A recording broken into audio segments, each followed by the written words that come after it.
यहाँ क्वालिफिकेशन का ये नोटिफिकेशन हेड मास्टर से रिलेटेड होगा। और यहाँ पर हेड मास्टर की 6061 वैकेंसी निकली हुई हैं। तो हम और ये वैकेंसी का आप डिस्ट्रीब्यूशन देख सकते हो डिस्ट्रिक्ट वाइज, कहाँ किस डिस्ट्रिक्ट में कितनी निकली हुई हैं और किस कम्युनिटी के लिए कितनी निकली हुई हैं। तो और ये सिलेबस अभी हम पहले चेक कर लेते हैं कि आप कब से अपना ऑनलाइन आवेदन कर सकते हो, कौन कौन आवेदन कर सकते हैं। देखिए, आवेदन करने की जो डेट है वो 11 मार्च है और 2 अप्रैल उसकी लास्ट डेट है।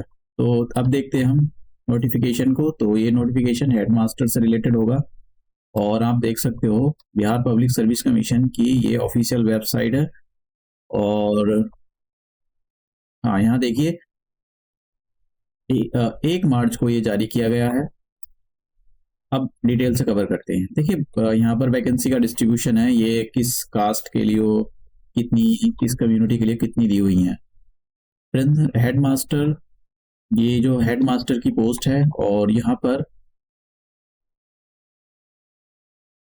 सैलरी कितनी होगी। देखिए, सैलरी 35,000 से सैलरी स्टार्ट होगी। जो मूल वेतन, ये मूल वेतन होता है, बेसिक वेतन होता है, मतलब आप इसका डबल कर दो तो इतनी सैलरी मिलती है।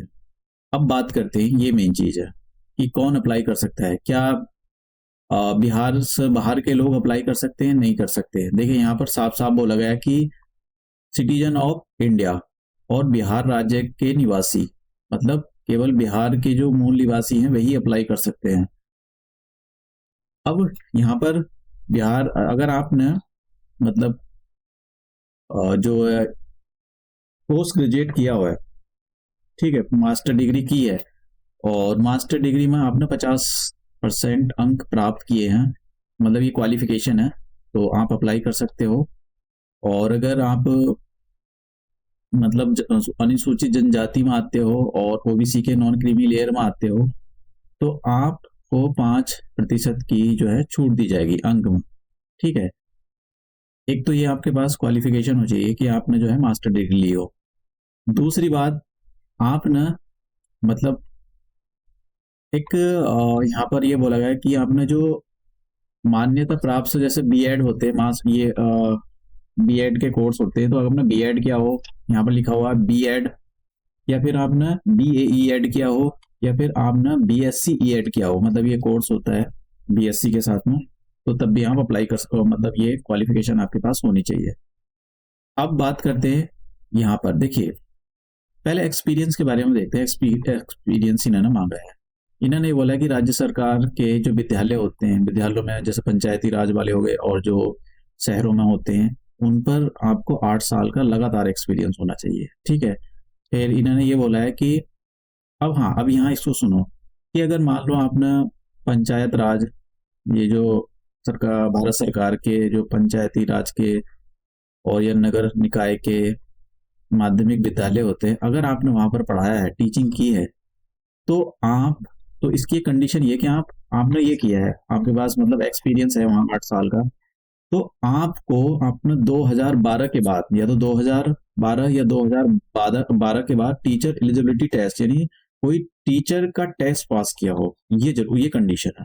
ठीक है, और यहाँ पर ये बोला है कि मान लो किसी के पास एक्सपीरियंस सीबीएसई या आईसीएसई या बीएसईएड में पढ़ाने का है, तो फिर ये उसको टीचर एलिजिबिलिटी टेस्ट निकालने की कोई जरूरत नहीं है। ठीक है, मतलब वो उसका बिना उसके भी चल जाएगा। अब देखते हैं कि यहाँ पर क्या है। अब ये कह रहे हैं कि एक तो ये हो गया कि आपने जो पंचायत में पढ़ाया, और जो पंचायत के जो माध्यमिक विद्यालय होते हैं और जो नगर निगम के होते हैं। दूसरा ये कह रहा है कि अगर आपके पास आपने बी, जो ये इसका जो होते हैं बी सीबीएसई और आईसीएसई और ये बीएसईडी के स्कूल में, माध्यमिक स्कूल में पढ़ाया और वहां पर आपको मिनिमम 12 साल का एक्सपीरियंस है, तो आपके पास, आपको कोई टीचर का टेस्ट देने की जरूरत नहीं। देखो यहाँ पर लिखा है, ये टीचर का टेस्ट देने की जरूरत नहीं है, मतलब बिना उसके हो जाएगा आपका। और फिर यहाँ पर ये बोला है कि ये सीबीएसई में अगर आपको 10 साल का एक्सपीरियंस है, तो जैसे उच्चतर माध्यमिक विद्यालय में 10 साल का लगातार, ये कौन सा था, यहाँ पर ये जो था, ये माध्यमिक विद्यालय थे, 12 साल का एक्सपीरियंस, यहाँ पर 10 साल का एक्सपीरियंस मांगा है। और देखिए, मतलब इसमें क्या है कि आपके पास मास्टर डिग्री होनी चाहिए। ठीक है, और आपने कोई टीचर एलिजिबिलिटी टेस्ट निकालो, आपके पास एक्सपीरियंस होना चाहिए और एक्सपीरियंस अलग अलग कैटेगरी का होना चाहिए, तो आप इस फॉर्म को अप्लाई कर सकते हो।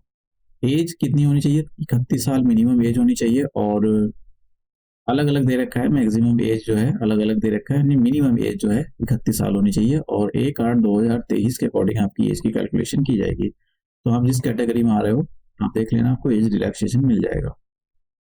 सिलेक्शन कैसे होगा? सिलेक्शन आपका केवल लिखित परीक्षा के आधार पर होगा। यहाँ पर जो भाग होंगे, 2 भाग में पेपर होगा आपका। टोटल क्वेश्चन जो होंगे 150 होंगे, पहले भाग में 100 क्वेश्चन होंगे, दूसरे भाग में 50 क्वेश्चन होंगे। 2.5 घंटे का आपको टाइम मिलेगा, और ये 150 नंबर का होगा। एमसीक्यू की फॉर्म के होंगे।